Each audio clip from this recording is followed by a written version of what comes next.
প্রথমত হচ্ছে দেখুন, আমরা এই যে বীজগাণিতিক রাশিমালার কথাটা বলি, আসলে এই বিষয়টি কি মূলত।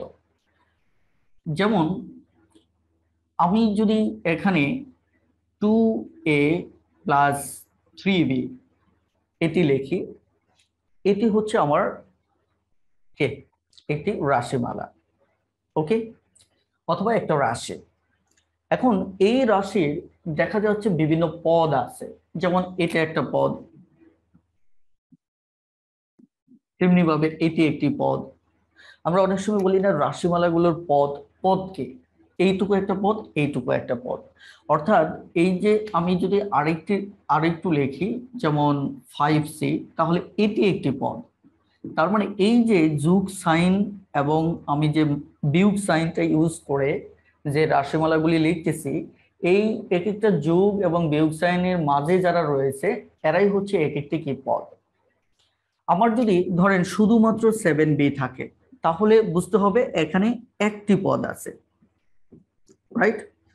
আর যদি ধরেন আমি 5x প্লাস ধরেন 2y এরকম একটা রাশিমালা লিখি, তাহলে তাহলে বুঝতে হবে এখানে দুটি পদ রয়েছে, এই একটি পদ, এই একটি পদ, অর্থাৎ এখানে দুটি পদ রয়েছে।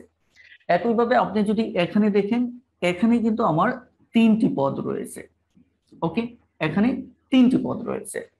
তার মানে আমাদের পদের উপর ভিত্তি করে আমরা রাশি দেখা যাচ্ছে যে এদেরকে নামকরণ করতে পারি। ওকে, অর্থাৎ একটু লক্ষ্য করে দেখুন যে এই যে আপনি প্রথম যে যেখানে শুধুমাত্র একটা পদ আছে, আমি কিন্তু এটা এক এক পদীর রাশি বলতে পারি। অর্থাৎ একটা পদ থাকলে এক পদীর রাশি বলতে পারি, দুটো পদ থাকলে কি আমরা দ্বিপদী বলতে পারি, এবং তিনটা পদ থাকলে আমরা ত্রিপদী বলতে পারি। তবে তিন অথবা তার চেয়ে বেশি থাকলে এদেরকে আমরা সাধারণত বহুপদী রাশিমালা বলে থাকি। কথাটা ক্লিয়ার? অর্থাৎ এটা হচ্ছে একদম বেসিক বিষয়। এখন আমাদের পরীক্ষার হলে এই পদ নিয়ে আমি কেন আলোচনা করতেছি, কারণ পরীক্ষার হলে এই পদের উপর নির্ভর করে আমাদের প্রশ্ন আসে। হয়তো আপনাকে যদি বলা হয় এখানে কয়টি পদ আছে, তাহলে উত্তর হবে কি তিনটি পদ। উত্তর হচ্ছে কয়টি পদ? আমাদের তিনটি পদ। ওকে, এক নম্বর অঙ্কে যেমন a plus B, a minus B minus 2ab plus 3b square.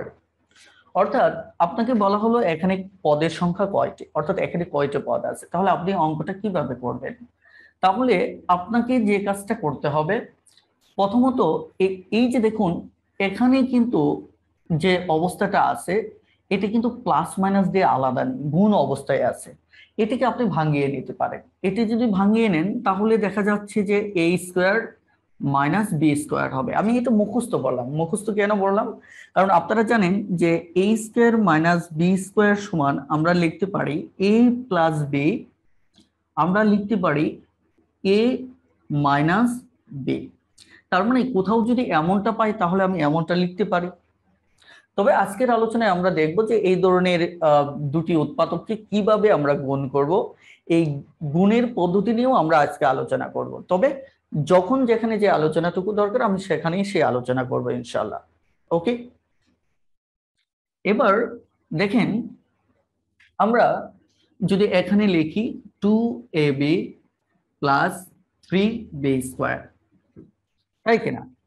এখন এই জায়গায় আমার কি হচ্ছে, এটি আর এখানে এটি minus B square plus 3b square, তার মানে এটা থেকে এটা বিয়োগ যাবে। ওকে, বিয়োগ গেলে আমার এখানে 2ab থাকলো আর এখানে থাকবে আমার 2b স্কোয়ার। তার মানে এই যে মাইনাস এই প্লাস, এই একটা পদ, এই একটা পদ, এই একটা পদ। তার মানে আমার এখানে কয়টা পদ রয়েছে? তিনটি। দেখুন আমাদের কয়টি পদ রয়েছে? তিনটি পদ রয়েছে। কথাটা ক্লিয়ার? এভাবে আমরা ভাঙিয়ে ভাঙিয়ে আমরা যদি এই টাইপের প্রশ্ন যখন পরীক্ষায় আসবে খুব দ্রুত সমাধান করে ফেলবো। তবে আমি শুরুতে একটু বলে রাখি, এখন যে আলোচনাটি দিয়ে আমি আজকের ক্লাসটি শুরু করেছি, একটি বিষয় আপনাদের একটু সতর্ক থাকা উচিত যে এই আলোচনার অনেক বিষয় রয়েছে যেগুলি পরবর্তীতে আলোচনায় আসবে, সেগুলোও কিন্তু আমাদের বেসিক কনসেপ্টটা বোঝাতে গিয়ে আজকের আলোচনায় আসতে পারে, মানে ওই বিষয়গুলি ঢুকে যাবে। বাট আপনারা ওদিকে প্রায়োরিটি দেবেন না, আমি যে আইডিয়াটি নিয়ে মানে আপনাদের সাথে শেয়ার করব, ওই আইডিয়াটির প্রতি আপনারা বেশি সিরিয়াস হবেন। ওকে, এবার আমরা এই টাইপের আরো এক দুটো অঙ্ক দেখি, তাহলে আমাদের বুঝতে সুবিধা হবে। এবার আমরা 2 নম্বর অঙ্কটি দেখব।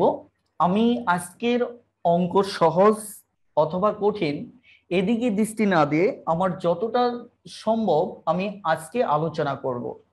আপনাদের কাজ হচ্ছে আপনারা আলোচনা শুনবেন, যদি পারেন তাহলেও আলোচনা শুনবেন, যদি না পারেন তাহলেও আলোচনা শুনবেন। আপনাদের কাজ হচ্ছে আজকে আলোচনা শুনে যাওয়া। ওকে, তাহলে লক্ষ্য করেন যে এখানে এই একটা রাশি মানে পদ রয়েছে, এই একটা পদ, দুটো পদ রয়েছে, কিন্তু এখানে কয়টি পদ রয়েছে সেটি কিন্তু আমরা সলিউশন না করলে বলতে পারবো না। কেন বলতে পারবো না? কারণ হচ্ছে এখানে আমরা আগে গুণ করে দেখি। আমরা যদি a+1 a+2 একে যদি গুণ করি, আসলে এই টাইপের দুটো উৎপাদককে গুণ করার নিয়ম কি, আমি নিয়মটা একটু এই ফাঁকে বলে নিচ্ছি। দেখেন, আমি যে বিষয়টি বলতেছিলাম সেটি হচ্ছে যে এই টাইপের দুটি যে উৎপাদককে মানে গুণ আকারে যেহেতু আছে, আমরা কিভাবে গুণ করব। ওকে, এটা নিয়মটা হচ্ছে যে ধরুন আমরা প্রথমটা পদ দিয়ে এটাকে গুণ করলাম, তাহলে এটাকে গুণ করলে কি হবে, a ইন্টু এ, আমরা মুখে মুখে সরাসরি a² লিখতে পারতাম। তারপর যে কাজটা করতে হবে, আপনাকে এটাকে দিয়ে ঠিক এর পরেরটা গুণ করতে হবে। তাহলে এর পরে গুণ করতে গেলে দেখব যে এখানে এর আগে প্লাস চিহ্ন আছে, 2 এর আগে প্লাস চিহ্ন আছে, তার মানে আমাদের প্লাসে প্লাসে এখানে প্লাস, আবার 2a গুণ করলে আমার হবে কি 2a। ওকে, আমার এই কাজটা প্রথমটা দিয়ে কাজ শেষ। এবার আমার দ্বিতীয়টা দিয়ে কাজ করব। কি, এই দ্বিতীয়টা দিয়ে আবার প্রথমটাকে কি করব, গুণ করব। প্রথমটাতে যদি আমি গুণ করি তাহলে কি দাঁড়াচ্ছে লক্ষ্য করেন, এ আর এ, 1 আর এ গুণ করলে এটাও প্লাস এটাও প্লাস, তাহলে প্লাসে প্লাস প্লাস হবে, তাহলে এ হচ্ছে। এরপর আবার একে দিয়ে দ্বিতীয় পদটিকে আমরা গুণ করব, তাহলে 2 কে 2, আর চিহ্ন কি হবে, এখানেও প্লাস এখানেও প্লাস, তাহলে আমার প্লাস চিহ্ন হবে। ক্লিয়ার? তাহলে আমরা এই জায়গায় আমরা যে বিষয়টি দেখতে পাচ্ছি যে এখানে আমাদের 3a আসতেছে, তারপর আমাদের 2 আসতেছে। এবার আসেন, তাহলে আমরা যদি এখানে আবার পুনরায় লিখি x² - x, তাহলে আমাদের এখানে কি রয়েছে, a² + 3a + 2। আমরা স্বাভাবিকভাবে যদি সমাধান করি a² - 3a - 2, অর্থাৎ তাহলে একটা, দুইটা, তিনটা, চারটা, পাঁচটা, অর্থাৎ এখানে আমার পদ সংখ্যা কয়টি, 5টি। ওকে, আশা করি বুঝতে পেরেছেন। আমরা পরের ম্যাথটিতে যাচ্ছি, যেহেতু আমার এই ক্লাসটি সম্পূর্ণ বেসিক ক্লাস। 3 নম্বর ম্যাথটি দেখেন। 3 নম্বর ম্যাথে এখানে বলা হচ্ছে a + b হোল স্কোয়ার, তারপর a + b। ওকে, ধরেন আমরা যদি এই দুটো গুণ করি, এখানে দুটো a + b আছে, এখানে একটা a + b আছে, তাহলে আমার a + b হবে টোটাল কয়টা, 3টা।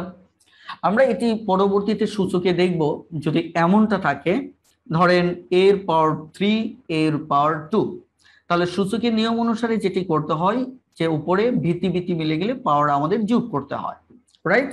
তাহলে আমরাও ঠিক এখানে ভিত্তি মিলে যাচ্ছে, এখানে পাওয়ার 1 এখানে পাওয়ার 2, তাহলে আমাদের 2 আর 1 যোগ করলে কত হবে, 3।